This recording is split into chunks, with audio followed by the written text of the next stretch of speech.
मुल्क भर की कई रियासतों में इन दिनों एक बार फिर से मंदिर मस्जिद सियासत की तस्वीर नजर आ रही है। माना जा रहा था कि बाबरी मस्जिद के बाद ऐसे मामले सामने नहीं आएंगे और बरसों से चली आ रही मंदिर मस्जिद की सियासत पर लगाम लगेगी, लेकिन ऐसा होता दिखाई नहीं दे रहा।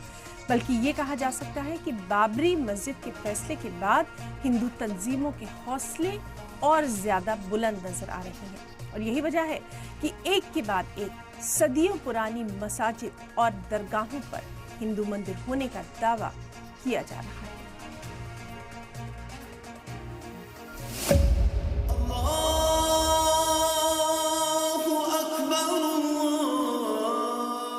मुल्क भर में इन दिनों सदियों पुरानी मस्जिद और दरगाहों के नीचे मंदिर तलाशने की एक कवायद चल रही है।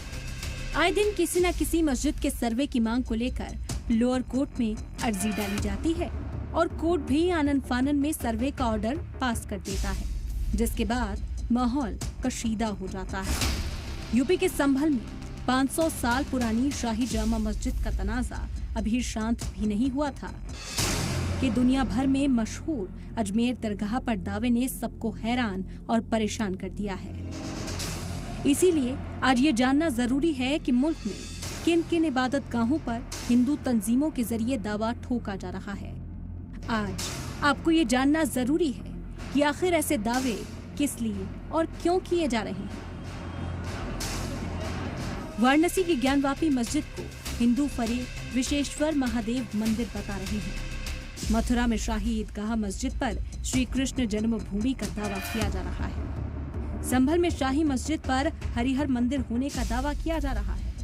इसी मस्जिद में लोअर कोर्ट के हुक्म के बाद 24 नवंबर को सर्वे के दरमियान हिंसा भड़की थी, जिसमें मुस्लिम समाज के 5 लोगों को अपनी जान गंवानी पड़ी। अजमेर में 800 साल से ज्यादा पुराने गरीब नवाज दरगाह पर हिंदू सेना का दावा है कि ये संकट मोचन महादेव मंदिर है। दिल्ली के कुतुब मीनार की कुव्वतुल इस्लाम मस्जिद को विष्णु स्तंभ बताया जा रहा है। आगरा में दुनिया के 7 अजूबों में अपनी पहचान रखने वाले ताजमहल को भी हिंदू फरीक तेजो महल बता रहा है। लखनऊ में टीले वाली मस्जिद को सनातन विरासत लक्ष्मण टीला बता रहा है। जौनपुर की अटाला मस्जिद पर हिंदू फरीक का दावा है कि ये अटला देवी मंदिर है। एमपी के धार में वाक़े कमाल मौला मस्जिद पर संस्कृत पाठशाला का दावा किया जा रहा है। कर्नाटक के श्रीरंगपटना में जामा मस्जिद पर भद्रकाली मंदिर होने का दावा किया जा रहा है।